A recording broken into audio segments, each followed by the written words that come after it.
ይስጥልን ክቡራትና ክቡራን፣ ይህ የአዲስ የሪፖርተር የመረጃ ጊዜ ነው። አዲስ ሪፖርተር አጫጭር መረጃዎችን፣ ትንታኔዎችን፣ ልዩ ልዩ የምርመራ ሪፖርቶችን በተከታታይ ያቀርባል። አሁን ወደ ዕለቱ መረጃዎች እናመራለን። መልካም ቆይታ።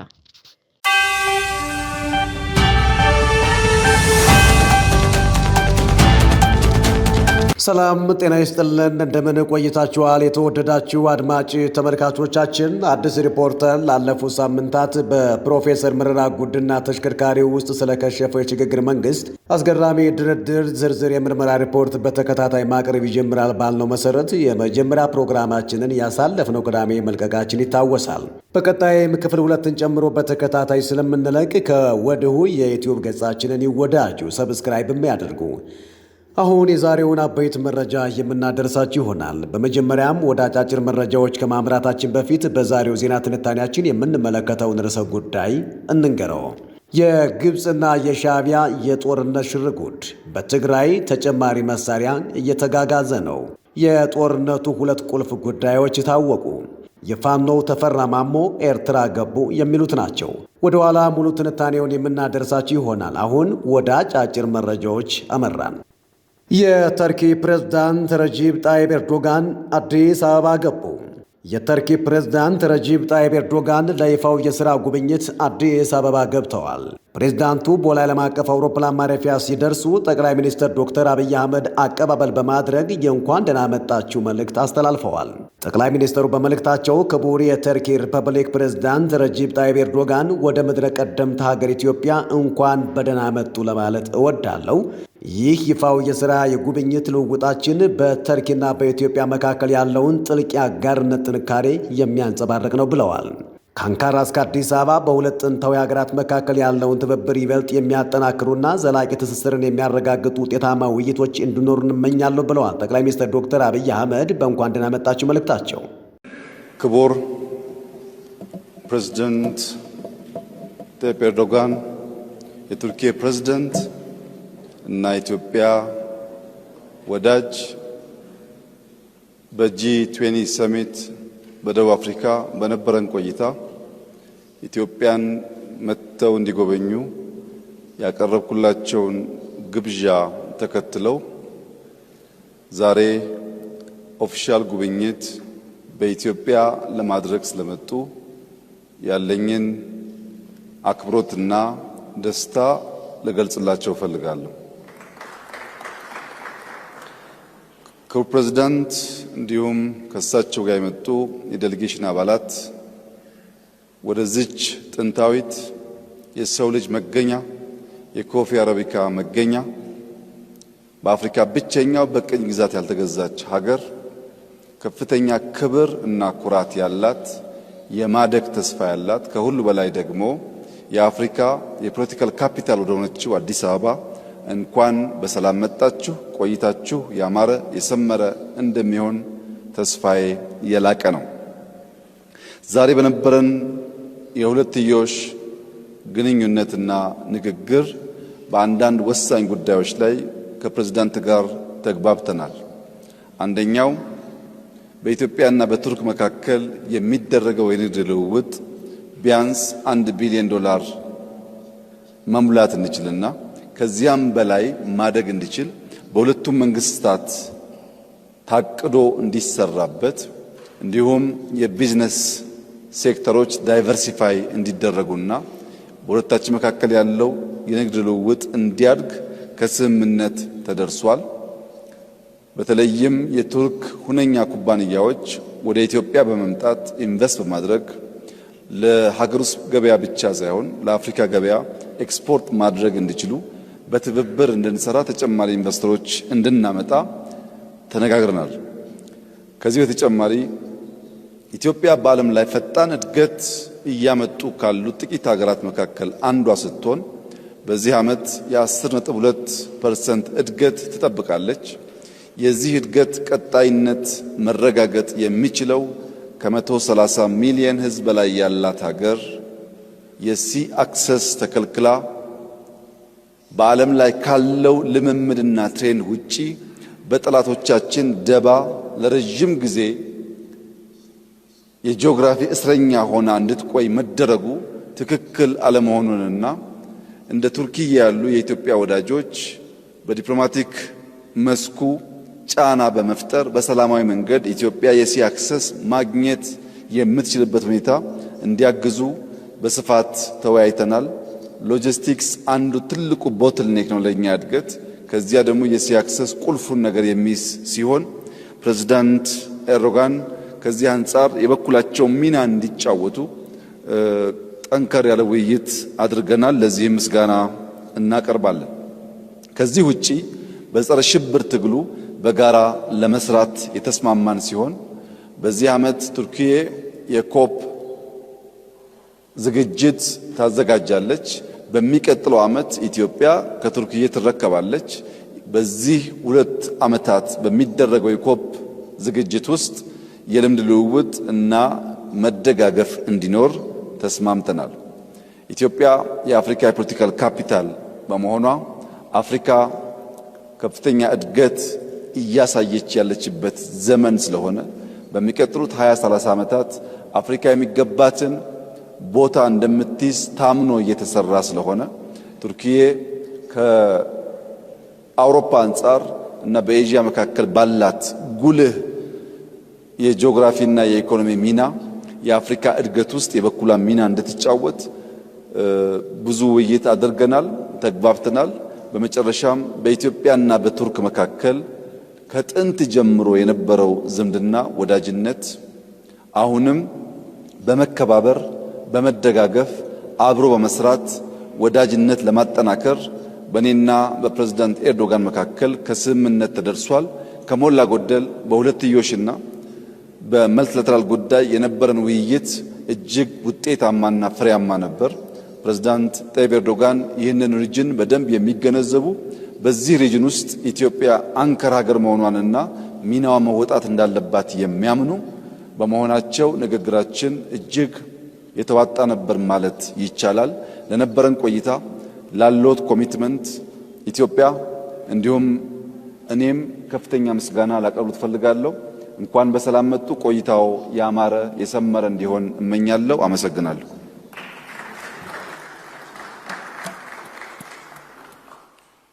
ፕሬዝዳንት ረጂብ ጣይብ ኤርዶጋን በኢትዮጵያ በሚኖራቸው ቆይታ በኢትዮጵያና በተርኪ መካከል ያለውን ሁለንተናዊ ትብብር ይበልጥ ያጠናክራል ተብሎ ይጠበቃል። ከ500 ዓመታት የተሻገረ ታሪካዊ ግንኙነት ያላቸው ኢትዮጵያና ተርኪ በአሁኑ ወቅት ጠንካራ የንግድና ኢንቨስትመንት ትስስር አላቸው። በኢትዮጵያ የውጭ ኢንቨስትመንት በቀዳሚነት ከሚጠቀሱ ሀገራት አንዷ የሆነችው ተርኪ በተለይም በጨርቃጨርቅ፣ በአግሮ ፕሮሰሲንግና በግብርና ግብዓት ዘርፎች እንዲሁም በዲጂታል መሠረተ ልማት ከፍተኛ ተሳትፎ በማድረግ ላይ ትገኛለች። ኢትዮጵያና ተርኪ የህዝብ ለህዝብ የታሪክ እንዲሁም የባህል ትስስር ያላቸው ሀገራት ናቸው። ጉብኝቱ ታላላቅ ውሳኔዎች የሚወሰኑበት፣ ስምምነቶች የሚፈጸሙበት፣ የግንኙነት ደረጃው የሚያድግበት እንደሚሆን ይጠበቃል። የተከበራችሁ አድማጭ ተመልካቾቻችን ከዚህ ጉዳይ ጋር ተያይዞ የሚደርሱን አዳዲስ መረጃዎች በፍጥነት የምናደርሳችሁ ይሆናል። በኢትዮጵያ የጎብኚዎች ቁጥር በ15 በመቶ እድገት አሳየ። ኢትዮጵያ በዓለም ላይ በፍጥነት እያደጉ ካሉ የቱሪስት መዳረሻዎች አንዷ ሆናለች ሲል የተባበሩት መንግስታት ድርጅት አስታወቀ። ኢትዮጵያ ባሳለፍነው የጎርጎሮሳውያኑ 25 በዓለም አቀፍ የቱሪስት ፍሰት ላይ የ15 በመቶ ጭማሪ በማስመዝገብ በዓለም ላይ በፍጥነት እያደጉ ካሉ የቱሪስት መዳረሻዎች መካከል አንዷ ሆናለች ሲል የዓለም አቀፍ የቱሪዝም መረጃዎችና የተባበሩት መንግስታት ድርጅት ቱሪዝም ሪፖርትን ጠቅሶ ቢቢሲ ዘግቧል።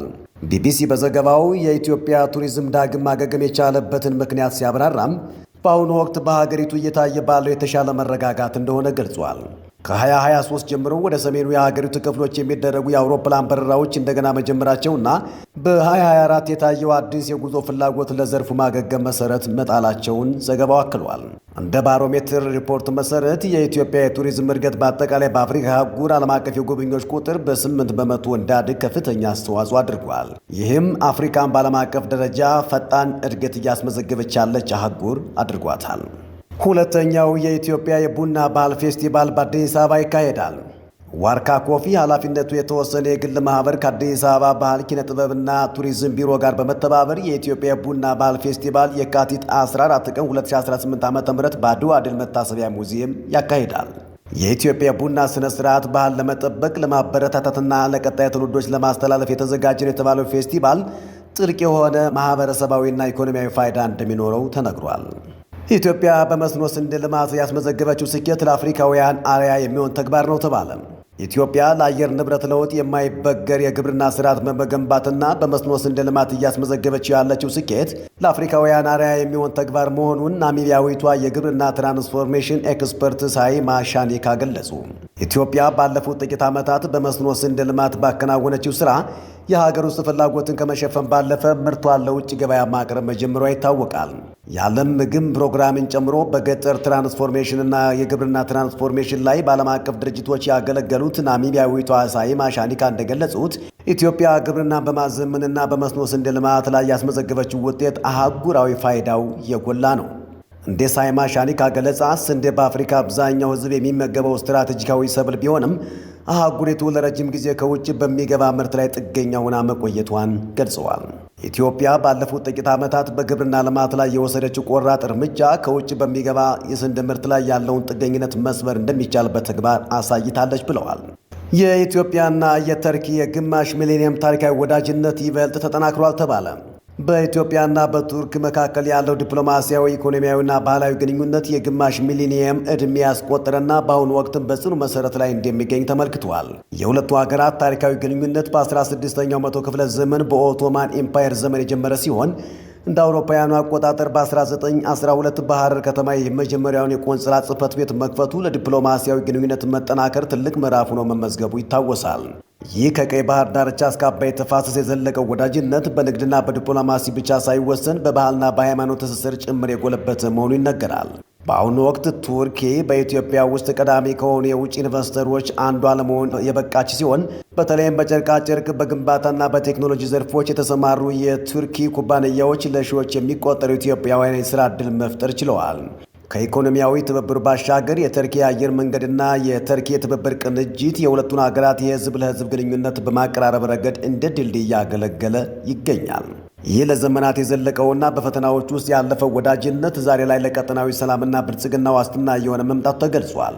ለግማሽ ሚሊኒየም የዘለቀው ይህ ጥምረት ለቀጣዩ ትውልድ በጋራ የማደግና የመበልጸግ ትልቅ አርአያ ሆኖ እንደሚቀጥልም ይጠበቃል። የተወደዳችሁ አድማጭ ተመልካቾቻችን፣ አሁን ደግሞ ወደ ውጭ መረጃዎች አመራን። በስልጠናና በመረጃ ልውውጥ ለማገዝ የአሜሪካ ወታደሮች ናይጄሪያ መድረሳቸው ተሰማ። ከአሸባሪ ቡድኖችና ከሌሎች የታጠቁ ቡድኖች ጋር በሚደረገው ውጊያ ወታደሮችን ለማሰልጠን እንዳግዙ ወደ 100 የሚጠጉ የአሜሪካ ወታደሮች ናይጄሪያ ደርሰዋል። የናይጄሪያ የጦር ኃይል አሜሪካንን ለስልጠና፣ ለቴክኒክ ድጋፍና ለመረጃ ልውውጥ እንድታግዘው መጠየቁን ገልጿል። የአሜሪካ ወታደሮች በውጊያው ውስጥ እንደማይሳተፉ ወይም ቀጥተኛ የኦፕሬሽን ሚና እንደማይኖራቸው የገለጸው የጦር ኃይሉ የናይጄሪያ ኃይሎች ሙሉ የእዝ ስልጣን እንደሚኖራቸው አስታውቋል። የናይጄሪያ መንግስት በሀገሪቱ ሰሜን ምዕራብ ከሚንቀሳቀሱ በደርዘን የሚቆጠሩ የታጠቁ ቡድኖች ጋር የረጅም ጊዜ ውጊያ እያካሄደ ይገኛል። በታህሳስ ወር የአሜሪካ ኃይሎች በክልሉ ከአይኤስ ጋር ግንኙነት ባላቸው ታጣቂዎች ላይ የአየር ጥቃት ሰንዝረውም ነበር። የኢራን አብዮታዊ ዘብ ወታደራዊ ልምምድ ጀመረ። የኢራን አብዮታዊ ዘብ በሀገሪቱ ላይ ሊቃጣ የሚችል ወታደራዊ ጥቃትን ለመከላከል ያለውን ዝግጁነት ለመፈተሽ ቁልፍ በሆነው የሆርሙዝ ሰርጥ ልምምድ ማድረግ መጀመሩን አስታወቀ። ይህ ወታደራዊ ልምምድ መካሄድ የጀመረው በአሜሪካና በኢራን መካከል ሁለተኛ ዙር ድርድር ጄኔቫ ስዊዘርላንድ ውስጥ ሊካሄድ በተቃረበበትና አሜሪካ በኢራን አቅራቢያ ግዙፍ ወታደራዊ መርከቦቿን እያጠናከረች ባለችበት ጊዜ ነው። ለድርድር ወደ ጄኔቫ ያመሩት የኢራን የውጭ ጉዳይ ሚኒስትር አባስ አራግቺ ኢራን ለማስፈራሪያ እንደማትንበረከክ በመግለጽ ትክክለኛ፣ ፍትሐዊና ሚዛናዊ ስምምነት እንደሚጠብቁ ተናግረዋል።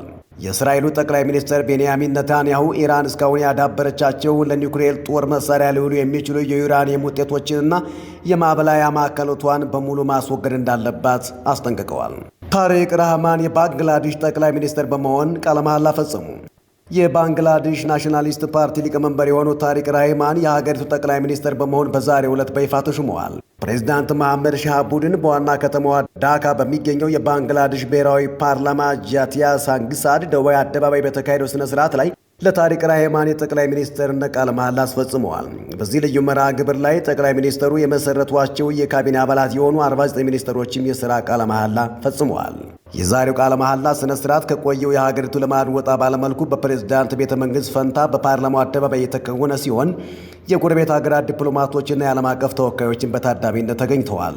ይህ የስልጣን ርክክብ በሀገሪቱ ለወራት የዘለቀውን የፖለቲካ ለመረጋጋት በመግታት ረገድ ትልቅ ተስፋ የጣለበት ሲሆን አዲሱ ጠቅላይ ሚኒስትርም ለሀገራዊ አንድነትና ለኢኮኖሚ ማሻሻያ ትኩረት ሰጥተው እንደሚሰሩ ገልጸዋል። በጄኔቫ የሚካሄደውን የአሜሪካ ኢራን ውይይት በተመለከተ በተዘዋዋሪ እንደሚሳተፉ ዶናልድ ትራምፕ ተናገሩ። የአሜሪካ ፕሬዝዳንት ዶናልድ ትራምፕ ዛሬ በጄኔቫ ከኢራን ጋር በሚደረገው ውይይት በተዘዋዋሪ እንደሚሳተፉ በመግለጽ ስብሰባውን በጣም አስፈላጊ ሲሉ ጠርተውታል። ትራምፕ ኢራን ስምምነት ማድረግ ትፈልጋለች በማለት ኢራን ይበልጥ ምክንያታዊ ትሆናለች ብለው ተስፋ እንደሚያደርጉ አክለዋል። ስምምነት ላይ ካልተደረሰ መዘዝ እንደሚኖርም አስጠንቅቀዋል። ቻይና ለካናዳ ዜጎች ያለ ቪዛ የመግባት መብት ሰጠች። የካናዳው ጠቅላይ ሚኒስትር ማርክ ካርኒ ከቻይና ጋር ያለንን ግንኙነት እያደስን ነው ብለዋል። በአዲሱ ስትራቴጂካዊ አጋርነታችን መሰረት ቻይና ለካናዳውያን ያለ ቪዛ የመጓዝ ዕድል እየሰጠች ነው ሲሉም አክለዋል።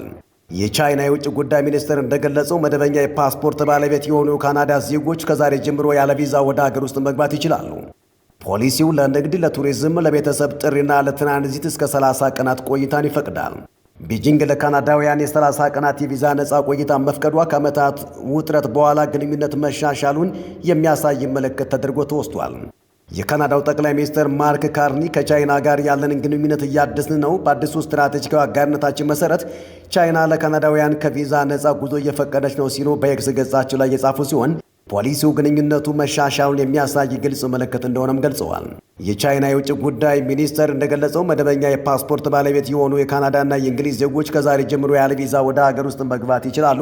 ይህ ፖሊሲ ለንግድ፣ ለቱሪዝም፣ ለቤተሰብ ጥሪና ለትራንዚት እስከ 30 ቀናት ቆይታ ይፈቅዳል ብለዋል። እርምጃው እስከ ታህሳስ 31 ቀን 2026 ድረስ ጸንቶ እንደሚቆይም አክሎ ገልጿል። አድማጭ ተመልካቾቻችን አሁን ደግሞ ወደ ቢዝነስ መረጃዎች አለፍን። የኢትዮጵያ ብሔራዊ ባንክ ገዢው ዶክተር ኢዮብ ተካልኝ ከታዋቂው የምጣኔ ሀብት ባለሙያ ፕሮፌሰር ጄፍሪ ሳክስ ጋር ተወያዩ። የብሔራዊ ባንክ ገዢ ኢዮብ ተካልኝ ዶክተር ከታዋቂው የምጣኔ ሀብት ባለሙያ ፕሮፌሰር ጄፍሪ ሳክስ ጋር በኢትዮጵያ ወቅታዊ የማክሮ ኢኮኖሚ ማሻሻያ ፕሮግራም ላይ ፍሬያማ ውይይት አድርገዋል። በውይይቱም በዓለም አቀፍ የኢኮኖሚ አዝማሚያዎችና የፖሊሲ ለውጦች ላይ ሀሳብ ለመለዋወጥ ምቹ ሁኔታ ተፈጥሯል። የውይይቱ ዓላማ የፕሮፌሰር ሳክስን እይታዎች በመጠቀም የኢትዮጵያን የማሻሻያ አጀንዳ ይበልጥ ለማጠናከርና ግብዓት ለማግኘት መሆኑን ከኢትዮጵያ ብሔራዊ ባንክ ያገኘነው መረጃ ያመለክታል። ኢትዮጵያ በዓለም የቡና ገበያ ያላትን ተወዳዳሪነት ወደ ላቀ ደረጃ እያሳደገች ነው ተባለ።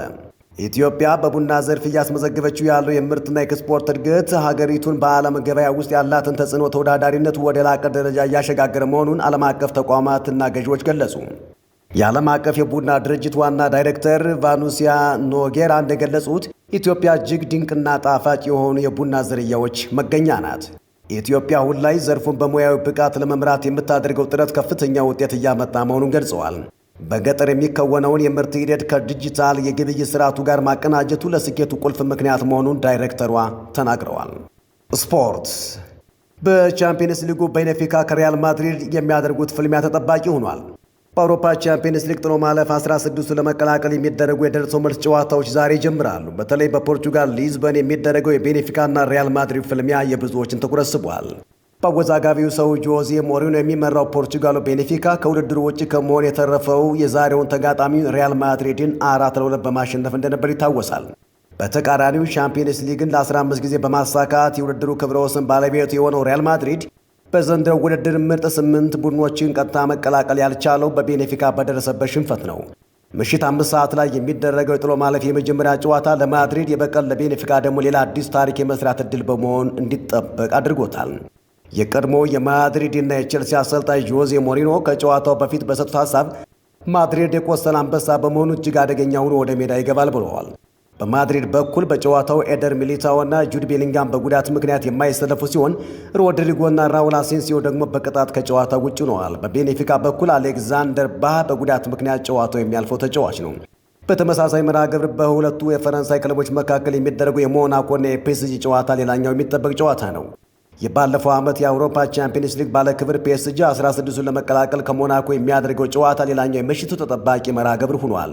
ቦሩሲያ ዶርትመንድ ከአታላንታ እንዲሁም ምሽት 5 ሰዓት ላይ የሚደረግ ሲሆን ጋላታ ሰራይ ከጁቬንቱስ 2:45 ላይ ይገናኛሉ። አድማጭ ተመልካቾቻችን ለዛሬ ወደ እናንተ ያደረስናችሁ መረጃዎች እነኝን ይመስሉ ነበር። ነገ በተመሳሳይ ሰዓት ላይ በሌላ ርዕሰ ጉዳይ ወደ እናንተ የምንመጣ ይሆናል። ሰናይ። የግብጽና የሻዕቢያ ጦርነት ሽርጉድ በትግራይ ተጨማሪ መሳሪያ እያጋጋዘ ነው። የጦርነት ስጋት አይሏል። የቀደመውን ሳያካትት ትላንት ሌሊት ብቻ 9 ከባድ መኪና ተተኳሽ በትግራይ በኩል ወደ ኢትዮጵያ ዝልቋል።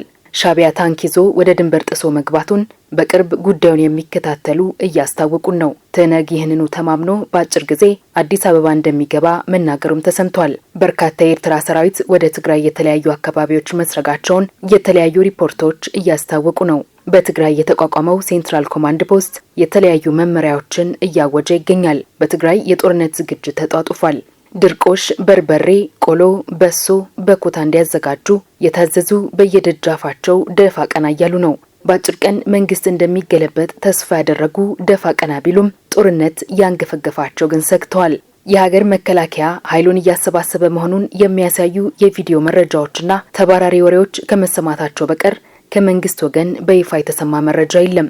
በአዲግራትና ዛላንበሳ አቅጣጫ የካቲት 10 ቀን 2018 ዓ.ም ከኤርትራ የተጋጋዙ የጭነት ተሽከርካሪዎች ወደ ትግራይ ሲያቀኑ የተመለከቱና ለአጃቢዎች ቅርብ የሆኑ እንዳሉት ከአዲግራት 15 ኪሎ ሜትር በምትገኘው በታህሪት ላይ ለጊዜው ሰፍረው እንደነበር አመላክቷል። ከዚያም ወደ ጊዜያዊ ካምፓቸው የአፋብን የጦር አዛዥ የሆኑት ፋኖ ተፈራ ማሞን ጨምሮ 7 የትነግ የሰራዊት አዛዦች ኤርትራ መግባታቸው ታውቋል። የትግራይ ተባባሪ ሪፖርተራችን እንዳለው የሰራዊት አዛዦቹ ወደ ኤርትራ ያቀኑት በጋራ ኢትዮጵያ ላይ ለሚከፈተው ጥቃት ለመምከርና ከግብጽ ስለሚላከው መሳሪያ አቅርቦት ለመመካከር ነው። ሻቢያ በከፍተኛ ስጋት ውስጥ መሆኑን የሚናገሩ እንደሚሉትም ምናልባት ጦርነት ላይኖር የሚችልበት አግባብ ሊኖር እንደሚችል የሰሙ የትነግና የፋኖ ኃይሎች በስብሰባቸው ላይ ይህንን ሊያነሱ እንደሚችሉ ግምት መኖሩን ዘጋቢያችን አስታውቋል። ሳውዲ አረቢያ በአሜሪካን ትዕዛዝ የጀመረችው የሰላም ስምምነት ከተሳካ ትነግና ፋኖ ብቻቸውን ሊቀሩ ስለሚችሉ ጦርነቱ ቶሎ እንዲከፈት ፍላጎት እንዳላቸው ዘጋቢያችን ጨምሮ አስታውቋል። በዚሁ መሰረት ጦርነቱን ለማስመከር የተቋቋመው ዶክተር ደብረጽዮን የሚመሩት ኮማንድ ፖስት ግምገማ ማካሄዱ ታውቋል። ከሻለቃ ጀምሮ ወታደራዊ አመራሮች የተሳተፉበት ይህንኑ ግምገማ አስመልክቶ የአዲስ ሪፖርተር የመቀለ ተባባሪ ያጠናው ሪፖርት እንደሚያመላክተው በግምገማው ስለ ጦርነቱ የኃይል አስተላለፍ፣ ስለ ጦርነቱ ቁልፍ ኢላማዎች እንዲሁም ስለ ጥቃት አቅጣጫና ከኤርትራ በኩል ስለሚገባው የመሳሪያና የኃይል ድጋፍ ተነስቷል። ጦርነቱን አስመልክቶ በራያ በኩል ያለ የሌለ ኃይል በማሰለፍ የሚሌን መንገድ መቁረጥ ዋናው ስትራቴጂ ሲሆን በዛ ቢባል በወር ጊዜ ውስጥ የፋኖ ኃይል መሀሉን ተቆጣጥሮ አዲስ አበባ እንደሚገባ ተመላክቷል። በውጭ ሀገር ካሉ የኦሮሞ ልሂቃን ጋር መግባባት ላይ መደረሱን በማመላከት ኦሮሚያ ላይ በተመሳሳይ ፍጥነት መንግስት አፍርሶ አዲስ የመትከል ስራ እንደሚሰራ ለተሰብሳቢዎቹ ገለጻ ሰጥቷል። ይህ ገለጻ ጀዋር መሐመድ ከትነግ ሰዎች ጋር አብሮ መስራት መጀመሩንና ፕሮፌሰር ሕዝቅኤል ከትነግ የበላይ አመራሮች ጋር በመስማማት ሁሉም ብሔሮች ያካተተ አዲስ ጥምረት ለመፍጠር የአቶ ልደቱ አያሌውን አብሮነት ጥሎ ከመውጣታቸው ጋር የሚገናኝ እንደሆነ ተመላክቷል። የኃይል አስተላለፍን በተመለከተ የቀጠናው አቋቋም ወደ ትነግ ማድላቱ ተመላክቷል። የቀጠናው የኃይል አስተላለፍ ወደ ትነግ ማድላቱን ሲያስታውቁ የጎራውን ልዩነት በአገር ደረጃ አላብራሩትም። ለተሰብሳቢዎቹ በግልጽ የተሰጠው መረጃ ግብጽ በኤርትራ በኩል ድሮን ማቅረቧ በአየር ከፍተኛ ብልጫ እንደሚወሰድባቸው ይሁንና 25 ከመቶ የሚሆነውን ጥቃት ለማክሸፍ እቅድ መያዙን፣ ይህ ከተሳካ ጦርነቱን ማሸነፍ እንደሚቻል ተነግሯል። ጦርነቱ በታሰበው ደረጃ ባይሆን እንኳን እንደ ፕሪቶሪያው ባዶ እጅ ለድርድር ከመቀመጥ ይልቅ ጫና መፍጠር ሌላው እቅድ እንደሆነ ተመላክቷል። የተወሰኑ አካባቢዎችን በመቆጣጠር የድርድር ጫና ለመፍጠር የተያዘው እቅድ ከአማራ ታጣቂዎች ዘንድ የሚነሳውን የሀሳብ ልዩነት የሚያሳይ ሆኖ ተገኝቷል። ትነግ የራሱን ፍላጎት ለማሳካት እንጂ ለአማራ ሕዝብ ሲል የሚያደርገው አንዳችም ነገር እንደሌለ የሚገልጹ እንዳሉት በስብሰባው ላይ የተነሳው በውጊያ የተወሰኑ ቦታ በመቆጣጠር በድርድር ወቅት ጫና ለመፍጠር የተያዘው እቅድ ዘግይቶም ቢሆን ይፋ መሆኑ በቀጣይ ምን እንደሚያስነሳ ለጊዜው ተባባሪያችን ያለው የለም። ከትነግ ጋር አብሮ የሚሰራው የዘመነ ካሴ ወገን የሆነው የፋኖ አደረጃጀት ትነግ 4 ኪሎ እንደሚያስገባቸው የወልቃይት ጉዳይ 4 ኪሎ ከገቡም በኋላ አቋም እንደሚይዙበት ማስታወቃቸው አይዘነጋም። ይህ አቋም ለመከፋፈሉ ዋና መንስኤ የሆነና በጎንደርና ጎጃም ፋኖ መካከል መፈራረጅን ያስከተለ ነው። የውጭ ጫናን በተመለከተ በዲፕሎማሲ መሸነፋቸውን መገምገማቸውን ለሰራዊቱ አዛዦች አብራርተዋል። አክለውም አሜሪካንን ጨምሮ የተለያዩ ሀገራት ዲፕሎማቶች ጦርነት እንዳይጀምሩ ጫና እያደረጉባቸው መሆኑን አመላክተዋል። አሜሪካም ሆነች ዲፕሎማቱ ደብዳቤ ከመጻፍና ስልክ ከመደወል ያለፈ ጫና እንደሌላቸው አብራርተዋል። ይህ በእንዲህ እንዳለ የሻቢያ ሜካናይዝድ ኃይል በራሱ ሙሉ ቁጥጥርና አመራር የሚንቀሳቀስ 3 ክፍለ ጦር በ3 ግንባሮች አስገብቷል። በሽራሮ በራማና በዛላንበሳ አቅጣጫ የገባው የሻቢያ ኃይል ሜካናይዝድ መሆኑ ታውቋል። ስራውም ከጀርባ ሆኖ ለትነግ እግረኛ ጦር ድጋፍ መስጠት እንደሆነ ተመላክቷል። ትነግ በትግራይ ክልል በሁሉም ከተሞችና በገጠር ወረዳዎች ያቋቋሟቸው የሎጂስቲክስ ሞቢላይዜሽን፣ ጸጥታ፣ ክትትል እንዲሁም አግላይ የተባሉ ኮሚቴዎች ከየካቲት 11 እስከ 19 2018 ዓ.ም ባለው ጊዜ ውስጥ ውጊያ እንደሚጀመር የሚገልጽ መረጃ በማህበረሰቡ ዘንድ እያሰራጨ መሆኑን ገልጸን መዘገባችን አይዘነጋም። የሀገር መከላከያ ከ2013 በኋላ አጥፍቶ ጠፊዎችን ጨምሮ ድሮን ያመርታል። የዓለም ዘመናዊ የሚባሉ የጦር ጀቶችን ታጥቋል። በአፍሪካ በእግር ጦር ቀዳሚም ሆኗል። በጥቅሉ 5ኛ ደረጃ ላይ ይገኛል። ማናቸውም አይነት የከባድና ቀላል መሳሪያ ተተኳሽ ያመርታል። ሰፊና ጥልቀት ያለው ሰራዊት መገንባቱን ታላላቅ ሀገራት ሳይቀር እየመሰከሩ ነው። ችግር የሆነበት የውስጥ ጦርነት ላይ አቅሙን መጠቀም አለመቻሉ እንደሆነ ይገለጻል። ይህ በእንዲህ እንዳለ በትግራይ አፈሳ መጀመሩም ተሰምቷል። መሳሪያ ጥለው አንዋጋም በማለት ወደ ቤታቸው የገቡትን ጨምሮ ወጣቶች እየታፈሱ ወደ ማሰልጠኛ እየገቡ ሲሆን ህዝቡ በከፍተኛ ደረጃ ስጋት ውስጥ መውደቁን የሚያሳዩ ምልክቶች ይታያሉ።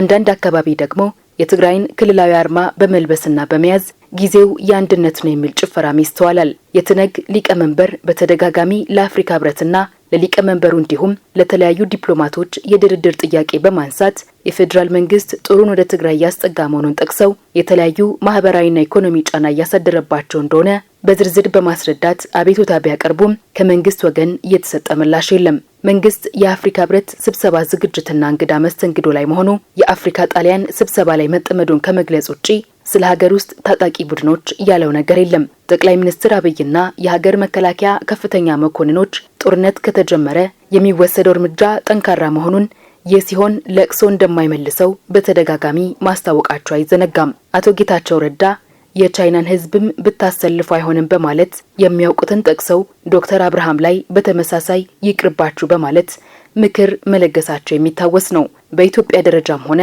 በትግራይ ህዝብ ጦርነት እንዲቆም ፍላጎቱን በተደጋጋሚ ሲገልጽ መስማት የተለመደ ነው። አሁን ላይ ከግብጽ፣ ሱዳንና ሻቢያ ጋር እየታየ ያለው በጋራ ኢትዮጵያን ለማጥቃት የሚደረግ እንቅስቃሴ ህዝብን ቅር ያሰኘ እንደሆነ አዲስ ሪፖርተር ያሰባሰባቸው መረጃ ያስረዳል። የትግራይ ህዝብ ነጻ አውጪ ግንባር ግን 51ኛ ዓመት የምስረታ በዓሉን በድል ለማክበር ቆርጦ መነሳቱን እያስታወቀ ነው። የመዋጋት አቅሙ እንደ 2013 እንዳልሆነ አመላክቷል።